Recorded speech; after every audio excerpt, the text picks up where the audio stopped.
Pernahkah Anda berdiri di toko bibit tanaman sambil memegang sebungkus bibit seharga 20 rubel di satu tangan dan kemasan cantik seharga 200 rubel di tangan lainnya? Keduanya sama-sama menjanjikan tomat yang ranum atau mentimun yang renyah. Tapi, apakah sepadan membayar 10 kali lipat lebih mahal? Apakah ini hanya trik pemasaran? Ataukah di balik harga yang mahal itu benar-benar tersimpan potensi panen raya yang luar biasa? Hari ini, kita akan melakukan sebuah eksperimen yang jujur dan transparan, serta menjawab pertanyaan ini sekali untuk selamanya. Kita akan menanam bibit murah dan mahal dalam kondisi yang sama persis, lalu mengawasi pertumbuhannya dari tunas pertama hingga buah terakhir. Saya jamin, hasilnya akan mengejutkan Anda. Untuk menjaga objektivitas eksperimen ini, kita memilih salah satu tanaman paling populer, tomat. Di sudut kiri ring kita, ada sebungkus bibit tanpa merek seharga 20 rubel dengan gambar sederhana. Di sudut kanan, ada bibit dari perusahaan agribisnis ternama seharga 200 rubel dengan janji ketahanan terhadap penyakit dan rasa yang luar biasa. Kondisi untuk kedua petarung ini akan sangat keras, tetapi setara. Tanah yang sama, pot yang sama, serta jumlah cahaya dan air yang sama. Tanpa perlakuan istimewa. Mari kita mulai. Baiklah, teman-teman, kita mulai eksperimen besar kita. Bab pertama, unboxing dan perkenalan awal. Di hadapan kita ada dua pahlawan kita. Dua petarung yang akan beradu dalam pertempuran demi panen terbaik. Mari kita lihat peserta pertama kita. Ini dia sebungkus benih seharga 20 rubel. Apa yang kita lihat? Desainnya sederhana, bahkan sedikit irit. Kertas biasa yang gampang kusut. Gambar tomatnya jujur saja, tidak terlalu menggugah selera. Agak pucat, seolah digambar di abad lalu. Nama varietasnya? Sesuatu yang sangat umum dan terdengar merakyat. Contohnya, kesayangan pekarangan atau kebahagiaan kebun. Sekarang, mari kita balik bungkusnya dan baca janji-janji produsen. Biasanya informasinya sangat singkat di sini. Buah besar, lezat, produktivitas tinggi, mudah dirawat. Kedengarannya bagus, tapi perhatikan, tidak ada detail spesifik. Seberapa besar? Berapa kilogram persisnya hasil panennya? Tahan terhadap penyakit apa saja? Sunyi. Hanya kata-kata umum yang menyenangkan, yang memang ingin kita dengar. Berat benihnya, 0,1 gram. Tanggal kedaluarsa dicetak dengan stempel sederhana, kadang bahkan sedikit miring. Singkatnya, ini semacam pekerja keras yang sederhana, yang tidak berusaha tampil menonjol. Dia hanya ada. Dan harganya, saya ingatkan lagi, hanya 20 rubel. Nah, sekarang mari kita beralih ke lawannya. Sebungkus benih seharga 200 rubel. Perbedaannya langsung terlihat, bahkan dengan mata telanjang. Ini bukan lagi sekadar kertas, melainkan karton tebal, mengilap. Seringkali ada kemasan ganda. Di dalamnya masih ada lagi kantong foil kedap udara untuk menjaga kualitasnya lebih baik. Foto tomatnya, ini benar-benar sebuah karya seni. Cerah, segar, setiap tomat berkilau dengan tetesan embun yang terlihat jelas. Rasanya ingin langsung menyantapnya dari gambar itu juga. Mari kita lihat deskripsinya. Di sini semuanya jauh lebih serius. Pertama, ini kemungkinan besar adalah hibrida F1 yang sudah menunjukkan hasil kerja para ahli pemuliaan. Namanya pasti akan terdengar keren, mungkin berbau asing. Dan selanjutnya, ada daftar panjang keunggulan yang didukung oleh fakta. Ketahanan terhadap penyakit spesifik, misalnya Phytophthora, Verticillium wild, Cladosporium.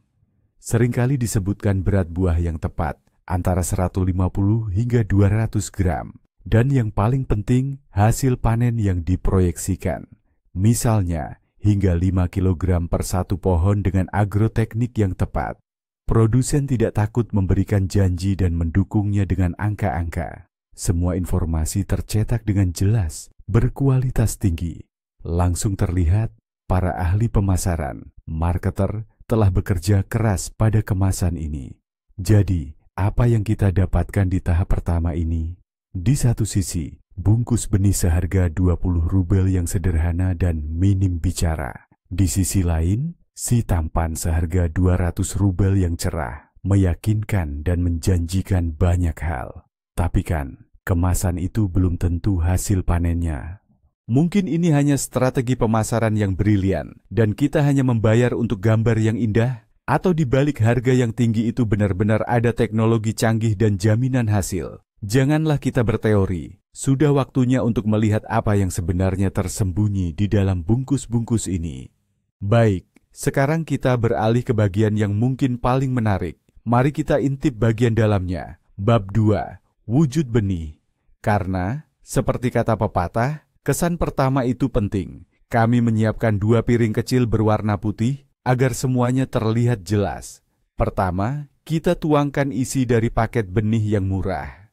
Apa yang kita lihat? Benih-benih itu tertuang dalam tumpukan kecil yang tidak beraturan.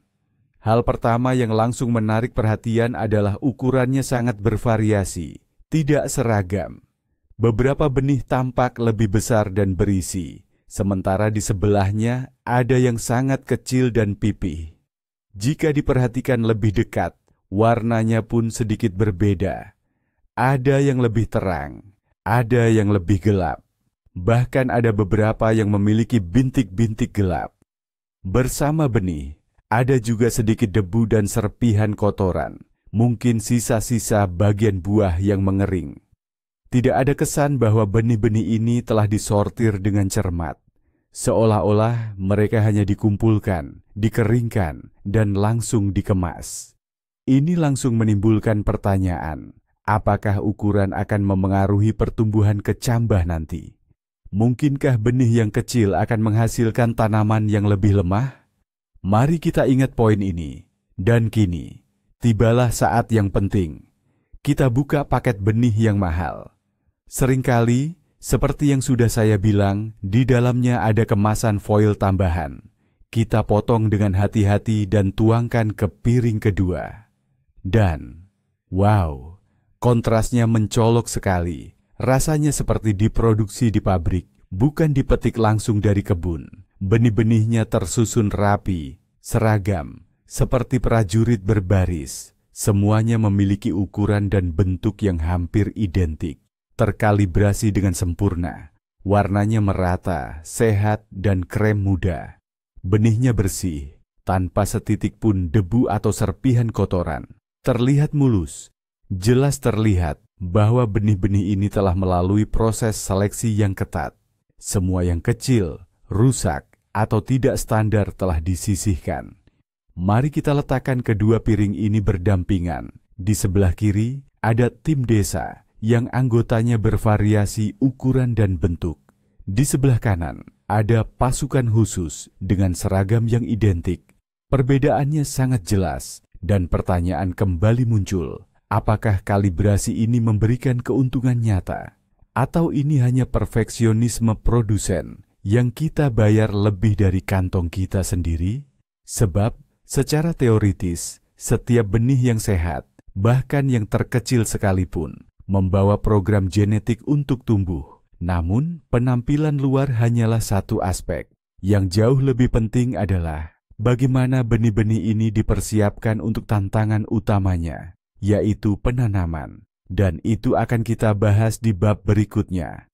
Mari kita masuk ke bab ketiga, perlakuan pratanam. Disinilah mulai terlihat perbedaan-perbedaan penting yang tidak kasat mata. Mari kita lihat kembali benih murah kita. Seperti yang sudah kita bahas, benih-benih ini benar-benar telanjang, alami, sebagaimana diciptakan oleh alam. Apa artinya ini bagi kita, para pekebun? Ini berarti seluruh tanggung jawab untuk mempersiapkannya ada di tangan kita. Jika kita ingin meningkatkan peluang keberhasilan, kita perlu melakukan serangkaian ritual khusus. Pertama, sterilisasi. Kita harus merendam benih dalam larutan kalium permanganat atau cairan khusus lainnya untuk membunuh potensi spora jamur di permukaannya. Lalu, perendaman dalam stimulan pertumbuhan untuk membangunkannya. dan memberinya dorongan awal untuk berkembang. Ada juga yang melakukan proses pengerasan, hardening, pemanasan. Singkatnya, ini adalah ilmu tersendiri. Jika Anda seorang pekebun berpengalaman, ini tentu bukan masalah. Namun jika Anda pemula, sangat mudah salah dalam menentukan konsentrasi larutan atau waktu perendaman yang bisa berujung pada rusaknya benih. Intinya, dengan membeli benih murah, kita sebenarnya membeli bahan setengah jadi yang memerlukan penanganan lebih lanjut. Nah, sekarang mari kita lihat benih dari kemasan yang mahal. Seringkali, saat kita menuangkannya, kita akan melihat bahwa benih-benih ini tidak hanya berwarna krem, tetapi dilapisi dengan cangkang berwarna cerah. Cangkang ini bisa berwarna hijau, oranye, atau biru. Ini bukan sekadar untuk estetika. Proses ini disebut inkrustasi atau pelapisan, coating. Bayangkan saja, setiap benih itu seperti pil kecil, yang dalam lapisannya sudah terkandung semua yang dibutuhkan. Pertama, di dalamnya terkandung fungisida. Inilah proses sterilisasi yang sama, namun dilakukan dengan peralatan profesional dan dosis yang sangat akurat. Lapisan ini akan melindungi tidak hanya benih itu sendiri, tetapi juga tunas muda dari jamur patogen yang hidup di dalam tanah. Kedua, komposisi lapisan ini seringkali juga mengandung kompleks mikroelemen dan stimulan pertumbuhan. Ini seperti modal awal atau batangan energi bagi calon tanaman. Ini membantu benih lebih cepat terbangun dan memberinya nutrisi pada tahap awal kehidupannya yang paling rentan. Dengan demikian, produsen benih mahal sudah melakukan seluruh pekerjaan persiapan untuk kita. Mereka seolah berkata, "Jangan khawatir, kami sudah mengurus semuanya. Tinggal tanam saja benih ini ke tanah." Benih seperti ini, omong-omong, sama sekali tidak boleh direndam agar lapisan bermanfaat ini tidak luntur. Jadi, pada tahap ini, kita melihat keuntungan nyata benih mahal dalam hal kemudahan dan kecanggihan teknologi. Namun, pertanyaan utama masih menggantung. Apakah paket awal ini akan benar-benar memberikan keunggulan signifikan dalam kecepatan dan kualitas perkecambahan? Teori itu bagus, tapi sudah waktunya kita beralih ke praktik. Bab 4. Penanaman. Teman-teman, babak teori sudah selesai.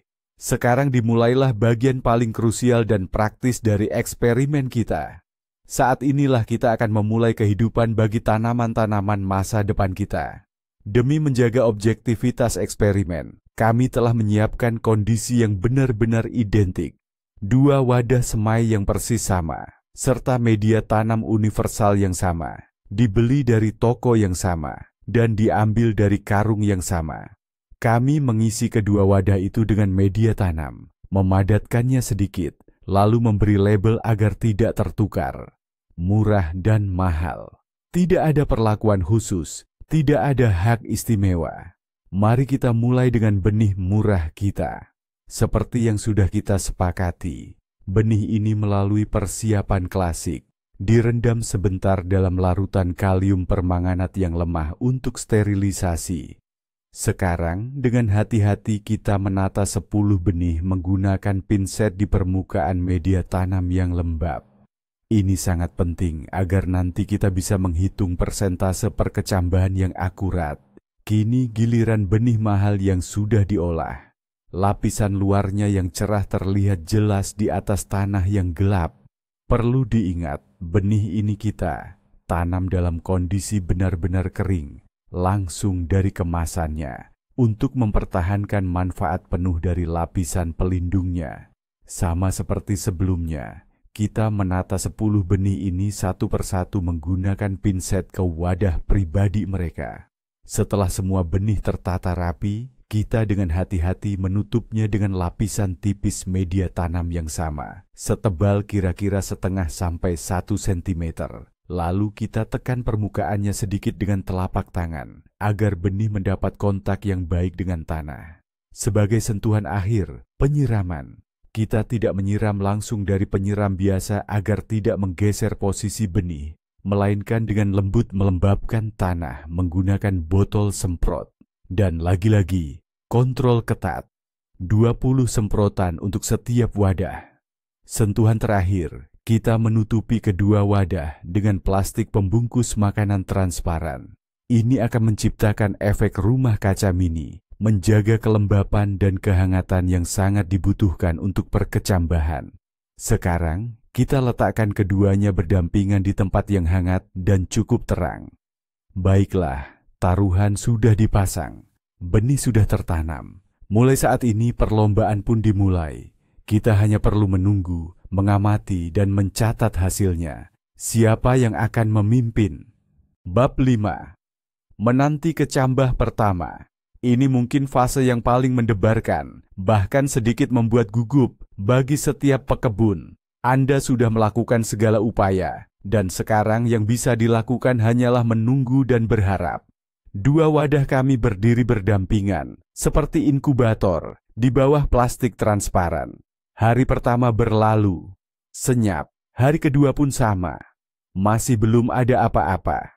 Tanah di dalam wadah lembab dan kondensasi terkumpul di plastik. Ini menandakan mikroklimatnya sudah tepat.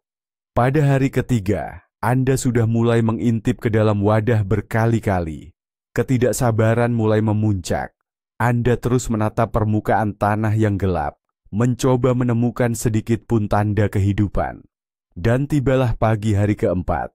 Kami mendekati wadah-wadah kami dan ada.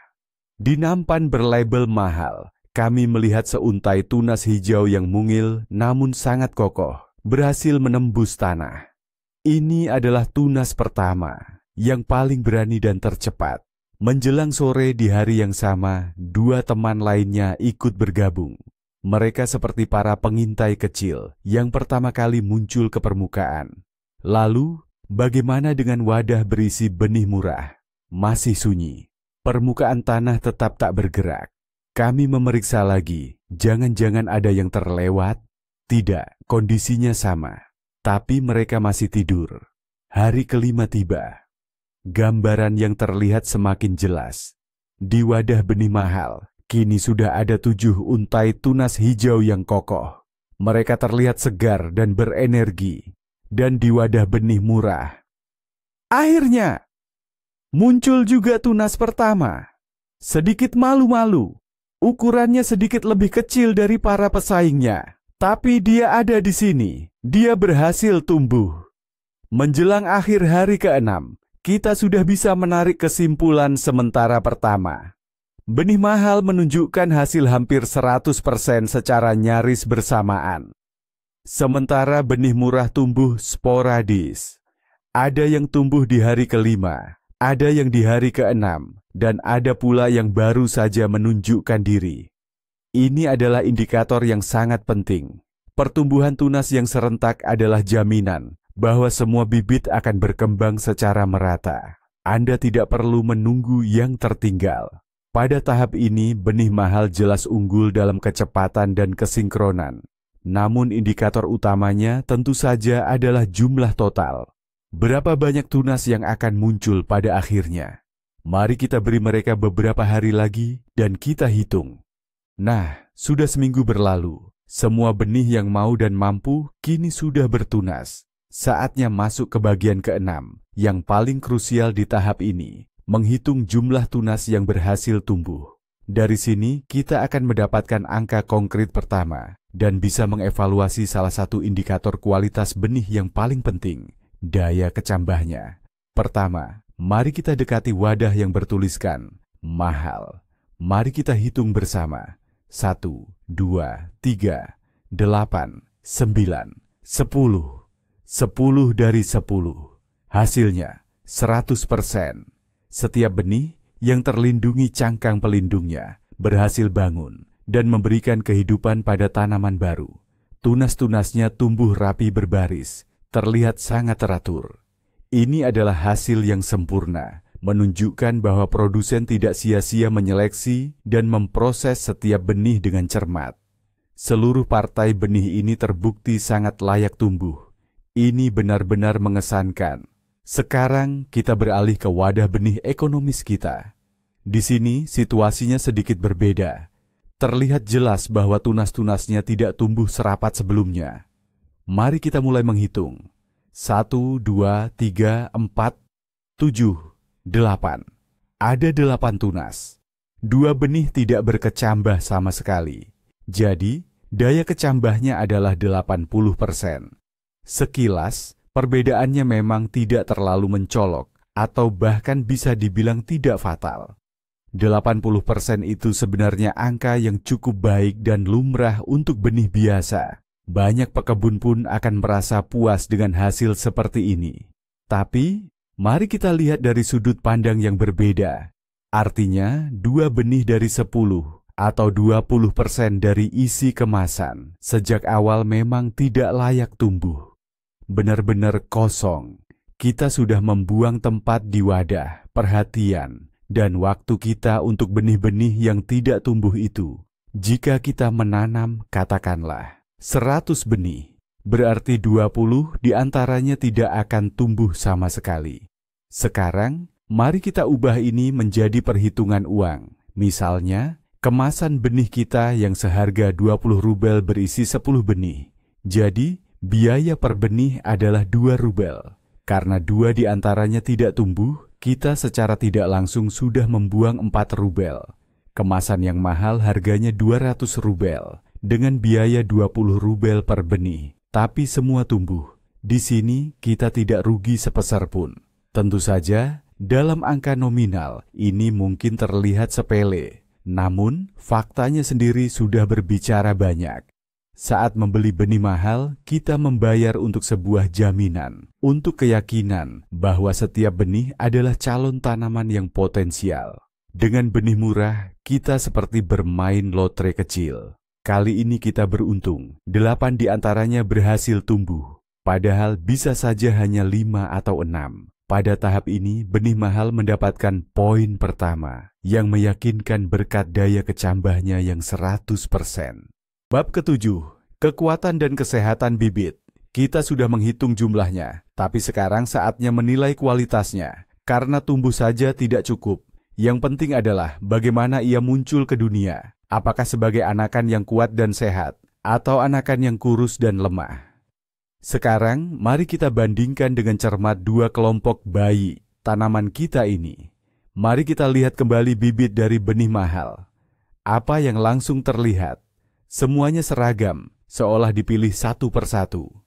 Batangnya, atau yang para agronom sebut hipokotil, terlihat gemuk, berwarna hijau pekat dan segar, bahkan beberapa di antaranya memiliki nuansa ungu. Ini menunjukkan perkembangan yang baik dan kemampuan menyerap fosfor yang efisien. Daun kotiledonnya, yaitu 2 daun pertama yang muncul, besar, berdaging, dan terbuka penuh. Seperti panel surya yang rakus menyerap cahaya. Secara keseluruhan, bibit-bibit ini tampak kokoh, pendek, dan padat. Jelas terlihat bahwa mereka memiliki awal yang baik dan cadangan nutrisi yang kemungkinan besar tersimpan dalam lapisan benih berwarna itu. Sekarang, mari kita alihkan pandangan ke wadah berisi benih murah. Di sini, pemandangannya lebih bervariasi. Pertama, seperti yang sudah kita catat sebelumnya, perkecambahan tidak terjadi serentak, sehingga ukurannya pun berbeda-beda. Ada beberapa pemimpin yang kuat, hampir tidak kalah dengan saudaranya yang mahal. Namun, sebagian besar anakan terlihat jauh lebih kurus. Batangnya lebih pucat, berwarna hijau muda. Beberapa di antaranya sedikit lebih memanjang ke atas, yang bisa jadi indikasi kurangnya cahaya atau cadangan energi yang lebih sedikit. Daun kotiledonnya juga berukuran lebih kecil. 1 dari 8 anakan tampak sangat lemah dan tipis, seperti benang. Ada keraguan apakah ia bisa berkembang sepenuhnya nanti. Kemungkinan besar, inilah anakan yang tumbuh dari benih terkecil. Jika kedua wadah diletakkan bersebelahan, perbedaannya sangat jelas. Di satu sisi, ada pasukan khusus yang seragam, kokoh, dan tangguh. Di sisi lain, ada tim yang lebih beragam, dengan pemain kuat dan yang terang-terangan lemah. Mengapa hal ini begitu penting? Karena pada tahap paling awal inilah, fondasi untuk panen di masa depan diletakkan. Bibit yang kuat akan lebih mudah melewati proses pemindahan, transplanting, lebih cepat beradaptasi setelah ditanam di tanah, dan akan lebih tahan terhadap stres dan penyakit. Sementara anakan yang lemah akan menuntut lebih banyak perhatian dari kita, pupuk tambahan, dan penanganan ekstra yang rumit. Dan belum tentu pada akhirnya ia bisa menyusul pertumbuhan saudaranya yang kuat. Pada tahap ini, keuntungan benih mahal sangat jelas. Mereka menunjukkan kualitas bibit yang lebih tinggi, dan, yang lebih penting, lebih seragam. Bab 8. Pemindahan bibit awal atau repotting. Pertama, bibit-bibit kita sudah cukup besar.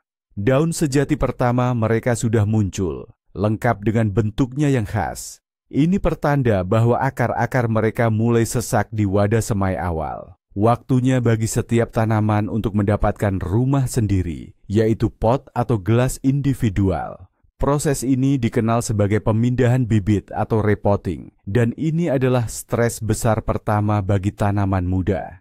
Sekarang kita akan lihat bagaimana kedua tim bibit kita akan menghadapi tantangan ini. Kami sudah menyiapkan gelas plastik yang ukurannya sama, diisi dengan media tanam yang juga sama. Tugas utama kita adalah mengeluarkan setiap bibit dari wadah semai secara hati-hati dan memindahkannya ke pot masing-masing. Sangat penting untuk meminimalkan kerusakan pada sistem perakaran yang masih sangat rapuh. Kita mulai dengan bibit mahal. Dengan hati-hati, kita cungkil gumpalan tanah bersama tanaman menggunakan sekop kecil khusus. Dan apa yang kita lihat saat mengeluarkannya, sistem perakarannya berkembang dengan sangat baik. Terlihat gumpalan padat akar putih yang bercabang, menahan tanah dengan kuat. Ini adalah sistem perakaran serabut yang sehat. Memindahkan tanaman seperti ini rasanya menyenangkan sekali. Kita tinggal meletakkan gumpalan akar ini ke lubang yang sudah disiapkan di pot, padatkan tanah di sekelilingnya, lalu siram. Tanaman seolah tidak sadar bahwa ia baru saja pindah rumah. Hampir tidak ada kehilangan turgor. Daun-daunnya tetap tegak dan segar. Ke-10 bibit ini melewati proses ini tanpa kendala sedikit pun. Sekarang giliran tim bibit ekonomis. Kita juga dengan hati-hati mencungkil bibit pertama yang terlihat paling kuat. Sistem perakarannya juga lumayan baik, meskipun mungkin sedikit kurang bercabang dibandingkan dengan bibit mahal. Namun, ketika kita beralih ke bibit-bibit yang lebih lemah, situasinya langsung berbeda. Jumlah akarnya jauh lebih sedikit dan lebih tipis. Gumpalan tanahnya tidak padat, jadi mudah hancur dan memperlihatkan akar-akar yang rapuh. Ini jelas lebih buruk. Kerusakan akar sekecil apapun akan menyebabkan stres dan memperlambat pertumbuhan tanaman selama beberapa hari. Bibit yang paling lemah, yang bentuknya seperti sehelai benang, bahkan hanya menunjukkan 1 atau 2 akar tipis saat dikeluarkan. Peluangnya untuk bertahan hidup dan tumbuh dengan baik sangatlah kecil. Sebagai hasilnya, setelah proses pemindahan bibit ini, perbedaan kondisi antara kedua jenis tanaman menjadi semakin jelas. Bibit mahal berdiri tegak di pot barunya, seolah tidak terjadi apa-apa. Sementara itu, beberapa bibit dari kelompok ekonomis terlihat jelas terkulai. Daun-daun mereka layu. Mereka akan butuh waktu untuk pulih dari stres, memperbaiki akar-akar yang rusak, dan mulai tumbuh kembali. Ini berarti mereka akan semakin tertinggal dari pesaing mereka. Bab 9. Laju pertumbuhan. 2 minggu telah berlalu sejak penyemaian ulang. Selama waktu ini, bibit-bibit kita seharusnya sudah benar-benar beradaptasi dengan wadah masing-masing dan mulai tumbuh dengan pesat. Mari kita ambil penggaris dan lakukan pengukuran untuk melihat secara objektif siapa yang paling unggul dalam perlombaan ini. Pertama, mari kita lihat bibit dari biji mahal. Hal pertama yang menarik perhatian adalah keseragamannya. Ke-10 bibit ini tampak hampir identik, seperti saudara kembar. Batangnya tebal dan kokoh, dengan 4-5 daun sejati berukuran besar dan berwarna hijau gelap yang sudah terbentuk. Mereka tidak memanjang ke atas, melainkan tumbuh melebar, membentuk roset yang kuat. Kita ambil penggaris dan ukur tingginya dari permukaan tanah hingga ujung pucuk. Yang pertama 12 cm, yang kedua 12,5, yang ketiga 12. Rata-rata tingginya berkisar antara 12-13 cm. Ini adalah indikator yang sangat baik untuk bibit yang sehat dan berpostur kokoh.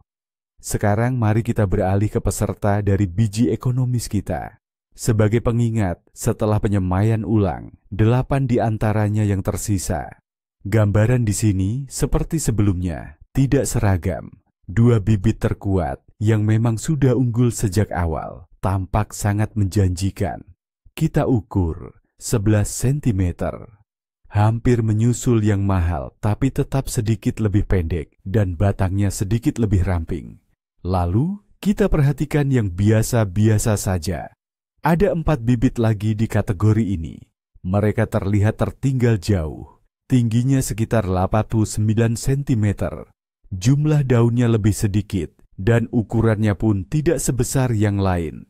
Jelas terlihat bahwa stres akibat pemindahan bibit lebih berat bagi mereka, sehingga membutuhkan waktu lebih lama untuk beradaptasi. Dan terakhir, ada 2 bibit terlemah yang nyaris tidak bertahan setelah penyemaian ulang.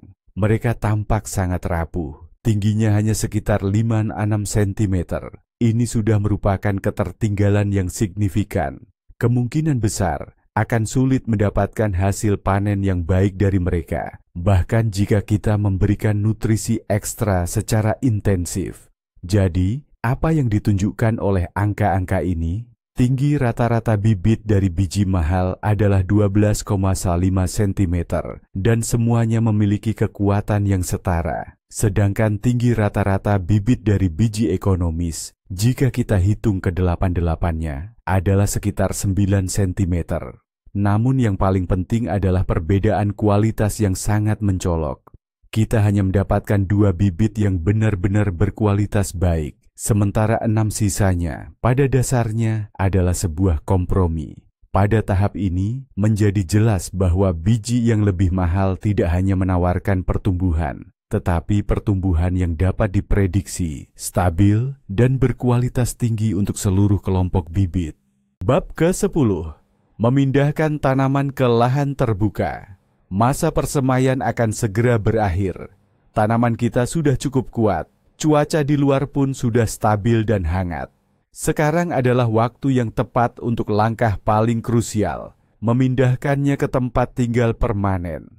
Untuk eksperimen ini, kami sudah menyiapkan 2 bedengan yang letaknya berdekatan dan kondisinya benar-benar sama. Tanahnya sama, pencahayaan matahari pun merata. Kini, kita akan melihat bagaimana para kontestan kita ini akan beradaptasi dan menunjukkan performa terbaiknya dalam kondisi nyata di medan perang sesungguhnya. Kami sudah menyiapkan lubang tanam, dan pada setiap lubang kami tambahkan kompos serta abu sekam dalam jumlah yang sama. Ini adalah persiapan standar untuk awal yang baik. Tidak ada keuntungan khusus untuk salah satu pihak. Kita mulai dengan tim bibit premium.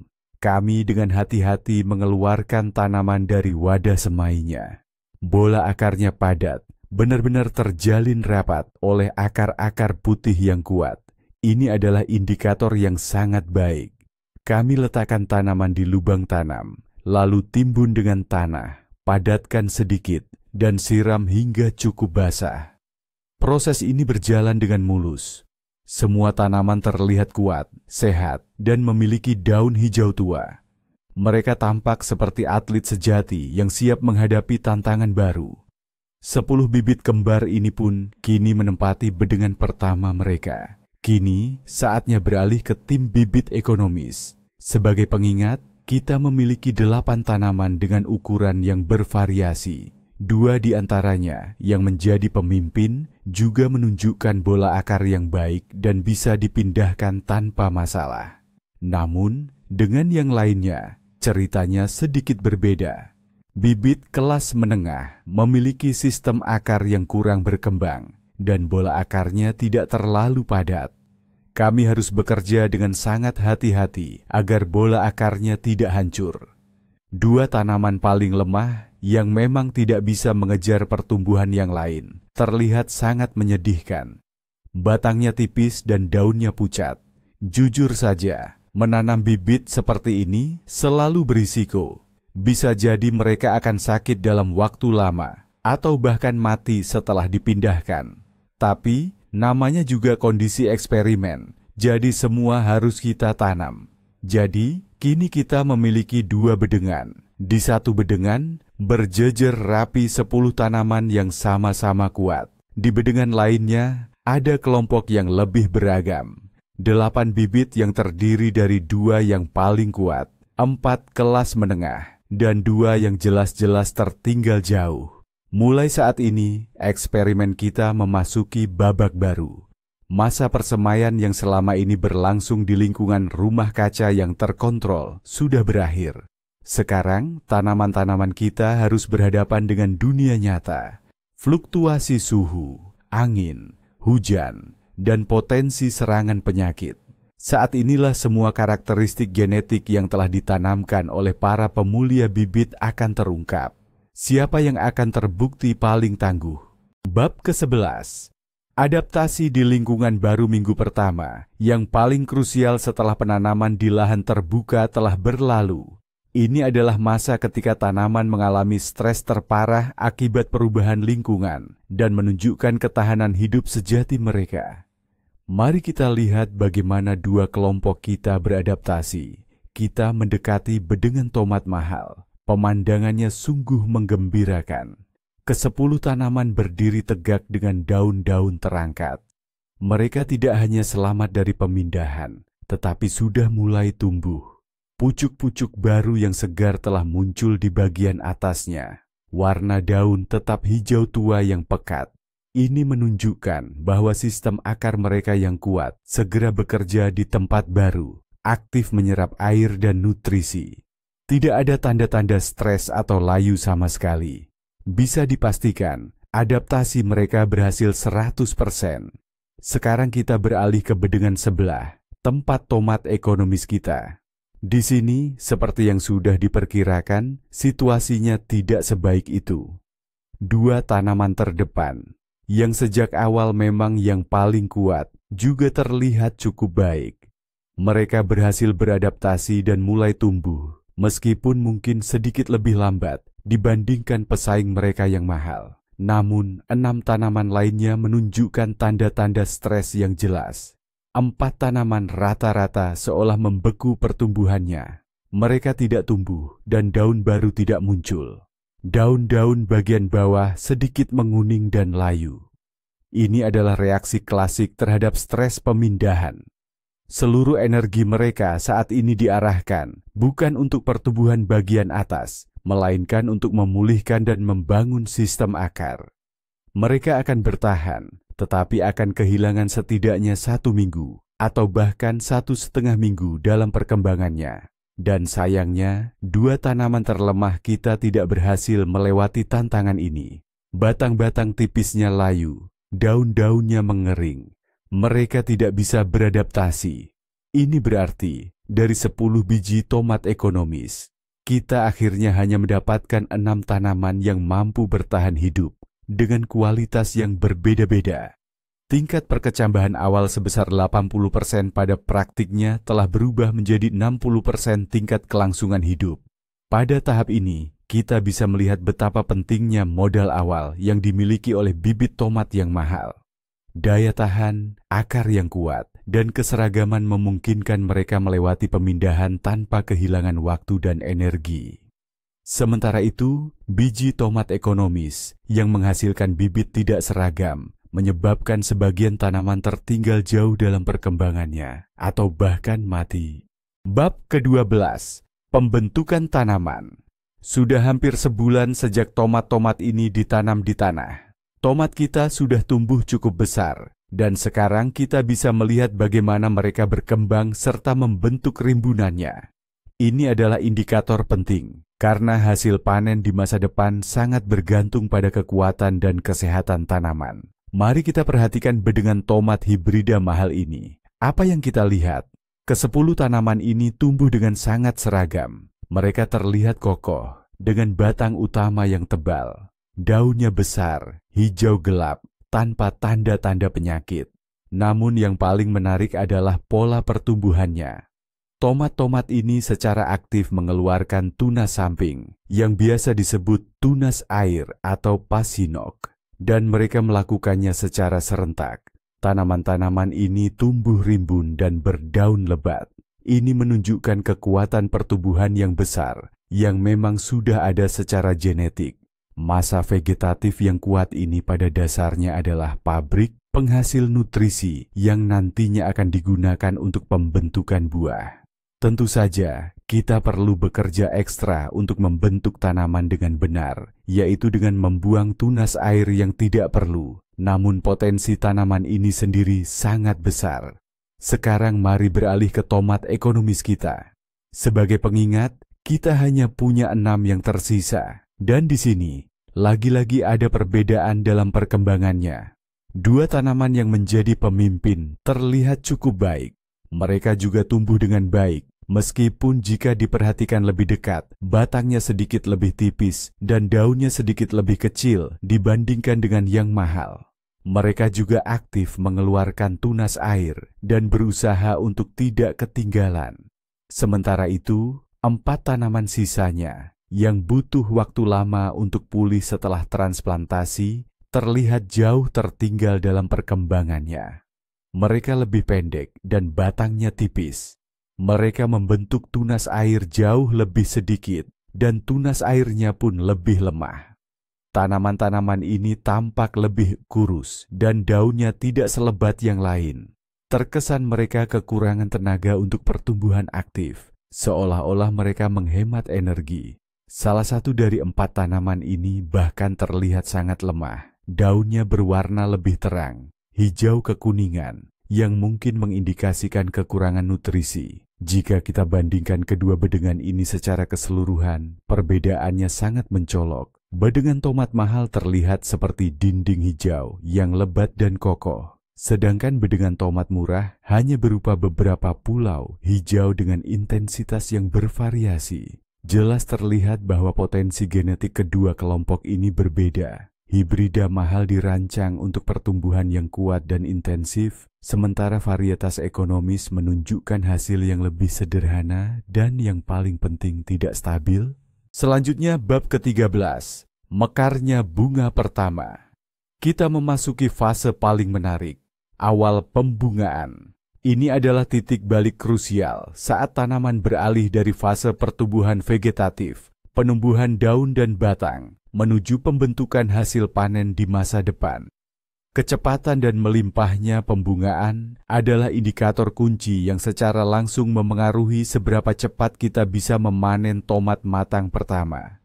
Setiap hari, kami dengan cermat memeriksa bedengan-bedengan kami. Dan akhirnya, sekitar 35-40 hari setelah penanaman bibit, sebuah peristiwa menggembirakan terjadi pada bedengan tomat varietas mahal.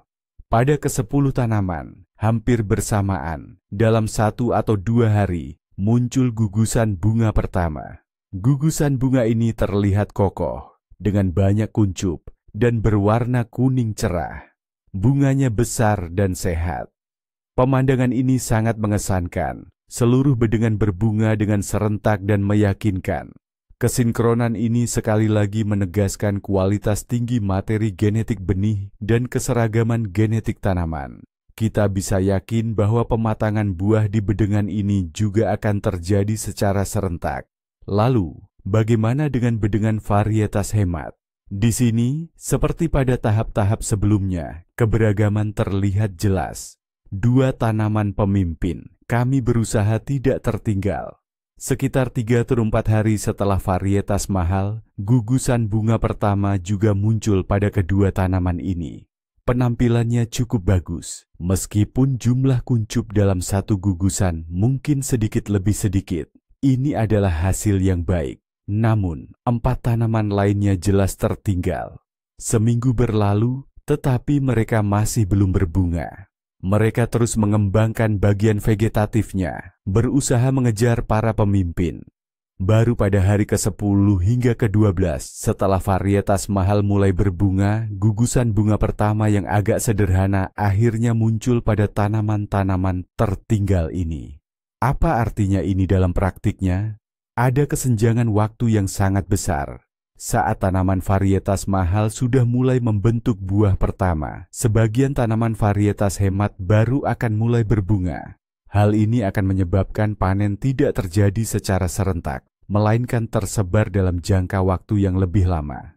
Bagi sebagian orang, ini mungkin bisa menjadi nilai tambah. Tetapi jika kita berbicara tentang produktivitas dan kecepatan, varietas hibrida mahal menunjukkan keunggulan yang jelas. Mereka tidak membuang waktu percuma dan secara konsisten mengikuti program genetiknya. Pertumbuhan cepat, pembungaan serentak, panen awal. Bab 14. Ketahanan terhadap penyakit dan hama. Pertengahan musim panas bukan hanya masa pertumbuhan aktif, tetapi juga saat berbagai patogen dan serangga hama mulai aktif. Setelah hujan dingin berlalu, malam hari menjadi lebih sejuk dan lembab.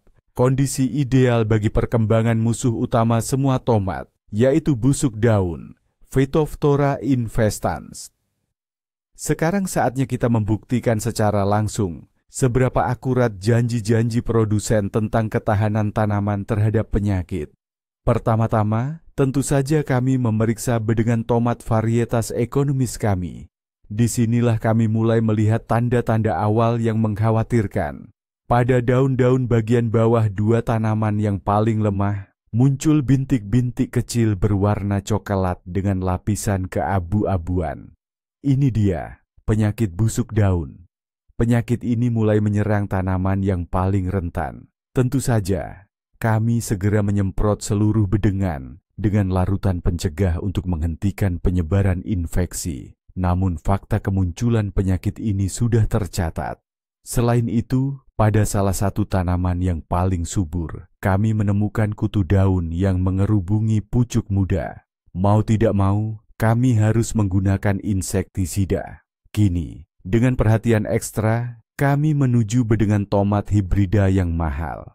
Kami memeriksa dengan cermat setiap tanaman, dari bawah hingga atas. Dan apa yang kami lihat, tidak ada apa-apa. Daun-daunnya bersih, hijau, tanpa satupun bintik mencurigakan.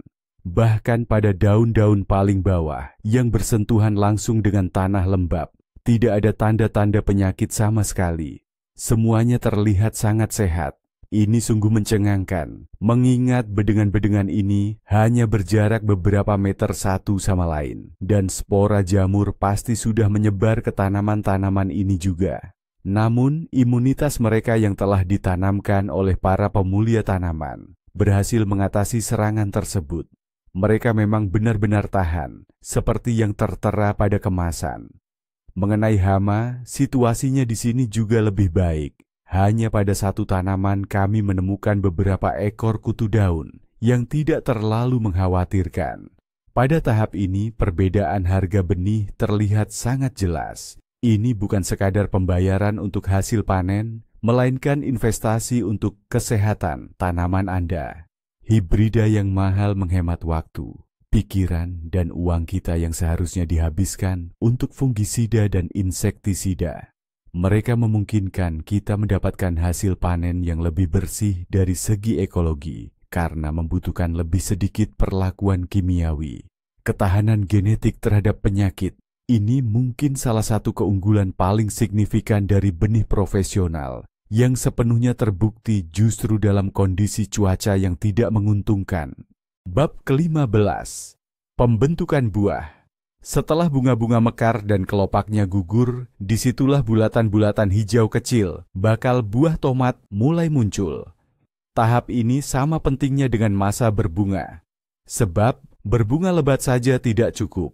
Yang terpenting adalah bagaimana setiap bunga itu bisa berhasil menjadi buah. Banyak faktor yang memengaruhi proses ini. Cuaca, penyerbukan, dan tentu saja genetika tanaman itu sendiri. Mari kita lihat bedengan percontohan kita yang ditanami varietas tomat mahal. Pemandangannya sungguh mengesankan. Hampir setiap tandan bunga menghasilkan 5-6 buah. Ukurannya seragam dan rapi. Hampir tidak ada bunga yang kosong atau rontok. Ini yang disebut tingkat pembentukan buah yang tinggi. Tanaman ini memiliki kekuatan yang cukup untuk menopang hampir semua bunga yang telah dibentuknya. Pohon-pohon tomat ini benar-benar dipenuhi gugusan tomat hijau kecil. Bahkan pada tahap ini, kita sudah bisa memprediksi panen yang sangat melimpah.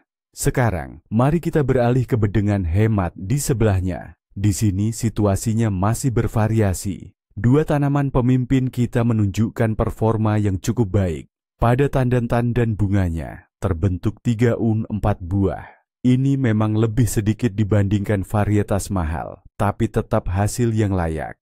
Namun, di samping buah yang sudah terbentuk, kita bisa melihat banyak tangkai bunga kering dari bunga-bunga yang gugur. Tanaman ini kekurangan tenaga untuk menyediakan nutrisi bagi semua kuncup bunga dalam satu tandan, sehingga menggugurkan bunga-bunga berlebihan itu. Sementara itu, pada 4 tanaman yang lebih lemah, keadaannya jauh lebih buruk. Pada tandan yang seharusnya memiliki 5-7 bunga, hanya 1-2 tomat yang berhasil terbentuk. Bunga-bunga lainnya rontok begitu saja. Beberapa tandan bahkan kosong melompong, tanpa ada satupun buah yang terbentuk. Alhasil, pohon-pohon tomat ini terlihat sangat minim. Hanya ada buah-buah hijau tunggal yang menggantung di sana-sini. Mengapa ini terjadi? Varietas hibrida yang dikembangkan oleh para profesional seringkali secara genetik dirancang untuk dapat membentuk buah, bahkan dalam kondisi yang tidak menguntungkan. Misalnya, saat cuaca sangat panas atau justru terlalu dingin. Namun, pada varietas biasa atau lokal, kemampuan ini jauh lebih lemah. Mereka lebih rewel dan sangat reaktif terhadap segala jenis stres yang menyebabkan gugurnya bunga dan bakal buah. Sebagai kesimpulan, pada tahap ini kita dapat melihat bahwa benih mahal tidak hanya menjanjikan, tetapi benar-benar memberikan produktivitas yang jauh lebih tinggi pada setiap tanaman. Jumlah bakal tomat di bedengan-bedengan tersebut kini berbeda bukan lagi dalam persentase, melainkan berkali-kali lipat. Bab ke-16, ukuran dan bentuk buah. Beberapa minggu telah berlalu, tomat-tomat hijau kita sudah tumbuh besar dan berisi, dan kini telah mencapai ukuran standar varietasnya. Sekarang kita bisa menilai penampilan mereka dan membandingkannya dengan janji yang tertera di kemasan. Mari kita mulai dengan bedengan tempat tomat hibrida mahal kita tumbuh. Hal pertama yang mencolok adalah keseragamannya. Semua buah di setiap tanaman tampak identik, seperti saudara kembar. Bentuknya sama persis, bulat sempurna atau lonjong seperti plum, persis seperti gambar mengilap di kemasan. Kulitnya halus, berkilau, tanpa noda atau retakan sedikit pun. Ukurannya juga mengesankan. Kami mengambil penggaris dan secara acak mengukur beberapa tomat. Semuanya berdiameter sekitar 7 cm. Ini adalah buah-buahan besar dan padat, yang oleh para agronom menyebutnya kelas komersial. Setiap buah ini layak diletakkan di rak toko tanpa malu. Tanaman terlihat sangat produktif. Tandan-tandan kuat melengkung di bawah beban buah-buah yang seragam dan indah. Sekarang mari kita beralih ke bedengan hemat. Di sini kita kembali disuguhi keberagaman. Pada 2 tanaman unggulan, tergantung tomat-tomat yang lumayan bagus. Tentu saja mereka tidak sesempurna tomat mahal itu. Beberapa sedikit bengkok, yang lain memiliki tekstur bergaris di dekat tangkai. Ukuran mereka juga bervariasi. Dalam satu tandan bisa ada 1 tomat besar dan beberapa yang ukurannya jauh lebih kecil. Namun secara keseluruhan, ini adalah hasil yang baik untuk varietas biasa. Namun pada 4 tanaman lainnya, pemandangannya cukup menyedihkan. Buahnya sedikit dan ukurannya memang kecil.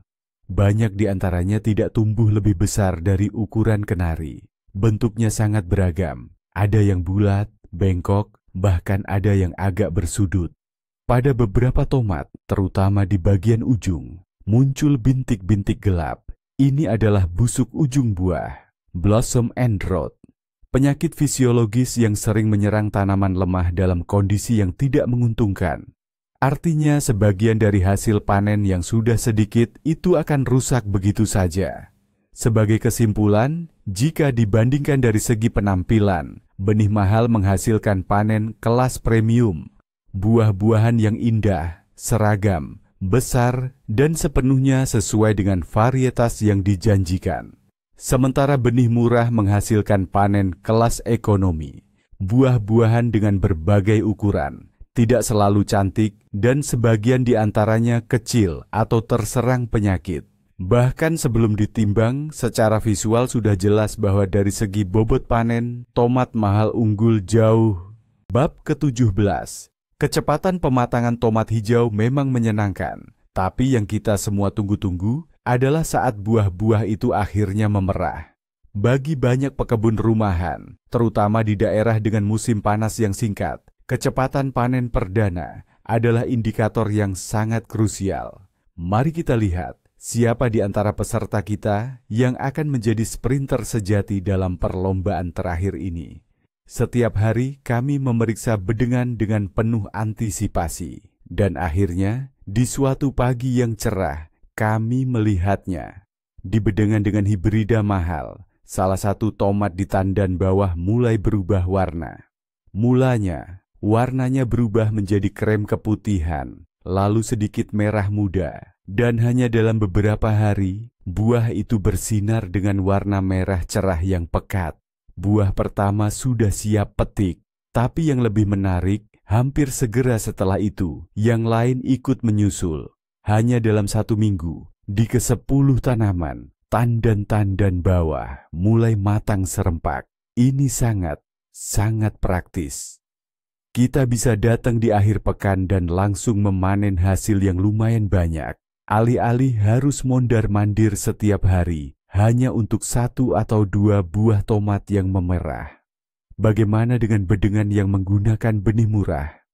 2 tanaman unggulan kami yang selama ini berusaha tidak ketinggalan, juga akhirnya membuahkan hasil merah pertamanya. Namun, ini terjadi sekitar 5-7 hari lebih lambat dibandingkan hibrida mahal. Ini sudah termasuk keterlambatan yang cukup signifikan. Pada 4 tanaman sisanya, proses pematangan buah justru semakin tertunda. Ketika tanaman hibrida mahal sudah panen raya perdana, buah-buah pada tanaman ini masih hijau sepenuhnya. Buah tomat merah pertama dari tanaman terlemah yang berhasil bertahan, kami petik hampir 2,5 minggu lebih lambat dari yang ditanam dari benih mahal. Apa akibatnya? Akibatnya, sebagian panen dari tanaman terlambat semacam ini mungkin tidak sempat matang sempurna sebelum datangnya hawa dingin musim gugur. Kita terpaksa memetik buah-buah yang masih hijau dan membiarkannya matang di dalam rumah, di ambang jendela. Dan seperti yang kita tahu, rasa dan aromanya jelas tidak akan sama. Dengan demikian, benih mahal kembali membuktikan kelasnya. Mereka tidak hanya menjamin pematangan dini, tetapi juga yang tak kalah penting, panen yang serempak dan berlimpah. Ini adalah poin plus lainnya bagi mereka, yang membuktikan bahwa di balik harga yang tinggi, ada kerja keras bertahun-tahun dalam proses seleksi dan pemuliaan tanaman, yang bertujuan untuk menghasilkan buah yang cepat dan hasilnya dapat diprediksi. Bab ke-18. Menimbang hasil panen. Tibalah saat kebenaran, puncak dari seluruh eksperimen kita. Kita telah selesai memanen seluruh buah matang dari kedua bedengan. Di hadapan kita kini berdiri 2 keranjang besar berisi tomat. Secara visual, perbedaannya sudah sangat jelas, namun kita membutuhkan angka yang akurat dan objektif. Untuk itu, kita telah menyiapkan timbangan dapur digital. Pertama-tama, kita menimbang hasil panen dari bedengan tempat tumbuh varietas hibrida mahal kita. Perlu diingat, di bedengan tersebut terdapat 10 pohon. Kita menimbang tomat-tomat ini secara bertahap, lalu menjumlahkan hasilnya. Angka akhir yang tertera di layar timbangan sangat mengesankan. 22 kg 400 gram, 22 kg tomat pilihan yang indah. Dengan perhitungan sederhana, kita mendapatkan bahwa rata-rata setiap pohon menghasilkan sedikit lebih dari 2 kg 200 gram hasil panen. Ini adalah hasil yang sangat baik, standar industri, dan sepenuhnya sesuai dengan janji pada kemasan. Sekarang tiba giliran hasil panen dari bedengan ekonomis. Di sini, sebagai pengingat, hanya 6 tanaman yang berhasil bertahan hidup dan berbuah. Kita letakkan keranjang tersebut di atas timbangan. Angka yang muncul di layar, 7 kg 800 gram, hampir 3 kali lipat lebih sedikit.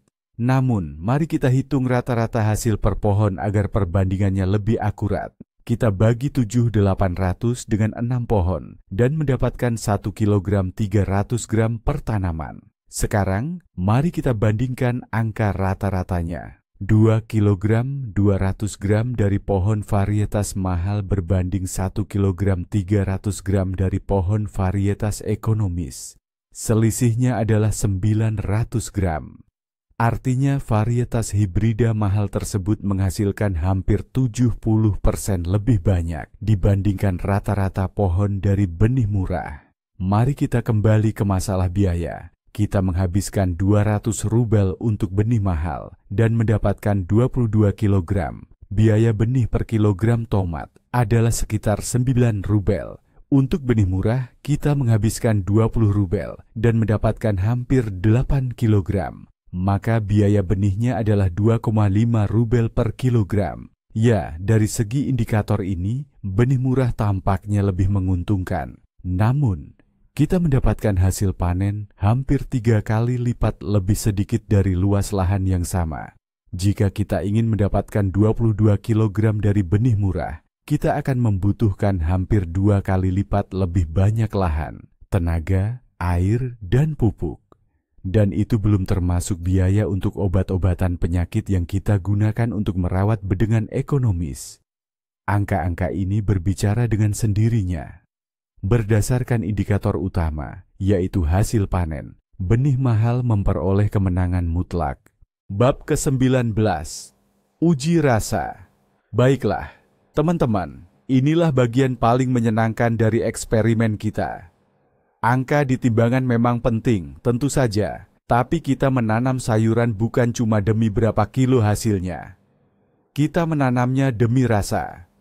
Sekarang kita akan melakukan uji rasa buta untuk mencari tahu adakah perbedaan yang tersembunyi di balik kulitnya. Kami mengambil beberapa buah yang paling representatif dari setiap bedengan, lalu memotongnya dan meletakkannya di 2 piring. Pertama, kita coba tomat dari bibit murah. Kita potong. Apa yang kita lihat? Cukup berair, banyak sekali air dan bilik biji. Dinding buahnya relatif tipis. Kita cium, ada aromanya, tapi cukup lemah, sedikit langu. Sekarang, yang paling utama, rasanya. Kita gigit. Ini tomat. Tomat biasa, standar. Rasanya sederhana, dengan rasa asam yang jelas dominan. Manisnya hampir tidak terasa. Lumayan sih, bisa banget dipotong untuk salad, tapi tidak ada kesan istimewa. Sangat mirip tomat musim dingin hambar dari supermarket. Dan sekarang, momen kebenaran. Kita ambil buah yang ditanam dari bibit mahal. Secara penampilan, dia sudah terlihat lebih menggoda. Kita potong. Dan ini dia, perbedaannya. Dia berdaging tebal, berpasir gula saat dipotong. Bijinya sedikit, tapi dagingnya banyak. Dindingnya tebal, padat. Aromanya. Nah, ini baru beda sekali. Kaya, manis. Aroma tomat asli yang membuat kita teringat musim panas dan suasana kebun. Kita pejamkan mata dan coba. Ya, ini dia. Rasanya kaya, kompleks, manis, tapi tidak enek. Dengan sedikit rasa asam yang nyaris tak terasa. Menciptakan keseimbangan sempurna. Jusnya banyak, tapi tidak berair. Setiap gigitan memberikan kenikmatan. Putusan uji rasa ini sudah jelas. Jika tomat murah itu sekadar bahan bakar, sayuran pelengkap salad, maka yang mahal ini adalah sebuah kelezatan. hidangan tersendiri yang ingin kita santap begitu saja. Cukup dengan sedikit taburan garam. Perbedaan rasanya tidak cuma terlihat jelas, ini luar biasa besar.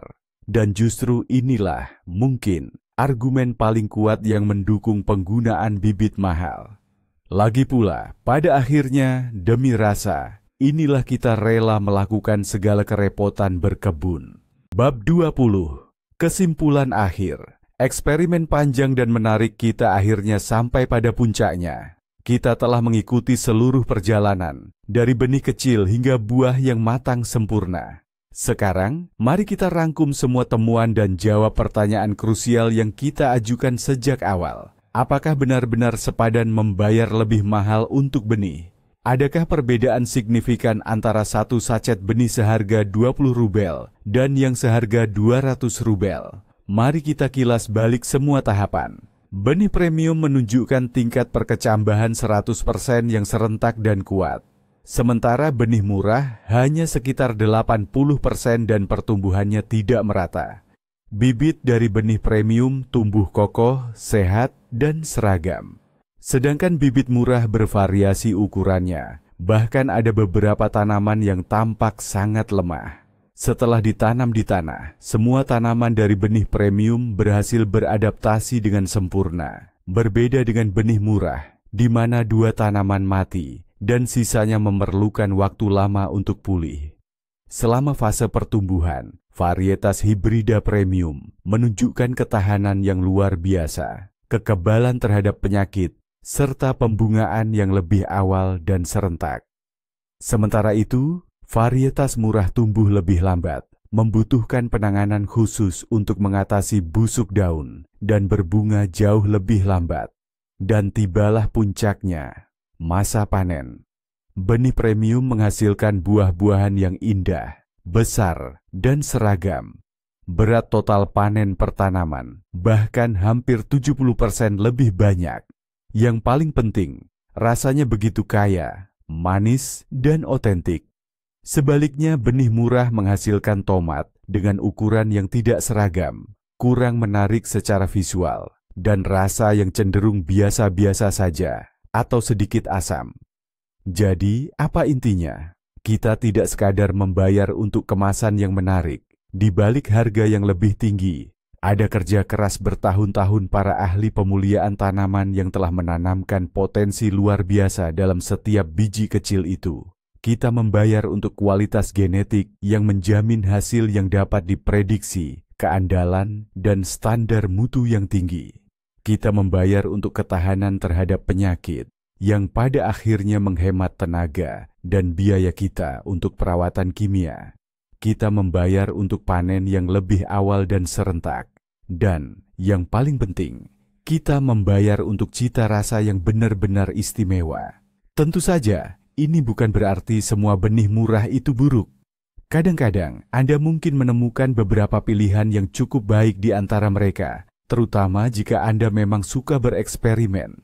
Namun, hal itu selalu terasa seperti lotre. Berbeda dengan benih profesional berkualitas tinggi, itu bukanlah undian keberuntungan. Ini adalah sebuah investasi.